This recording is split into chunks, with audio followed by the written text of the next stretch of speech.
What are the first steps you should take in an IRS audit? The first steps you should take in the audit are to gather your documents and to understand your risk. The first thing that we look at when we have a prospective client come into the firm is why we think the return got audited. Every return tells a story, and it's only a matter of time before we go through the return and learn what that story is and potentially why it got audited.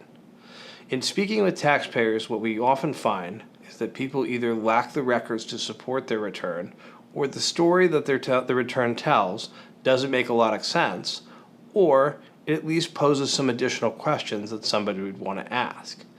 So the best thing that you can do, gather all your documents together to make sure you have the substantiation to defend the return, and then start by understanding what your risk is. If you need help in understanding what your risk is, and most people do, recommend that you come and see us or go see another qualified tax professional in order to get a risk assessment for what you're facing in an audit. Keep in mind that even if you think you didn't do anything wrong, there's a reason that the IRS wants to audit you. They think that there is additional tax due and owing, and they intend to collect it from you.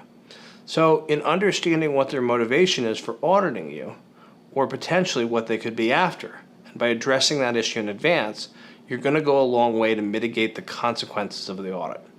What we do with our prospective clients is we work with them to build a plan and develop an audit strategy around the weak points that we feel are in the return, and then work with the client to pre-audit their return so there won't be any surprises by the time we meet with an auditor.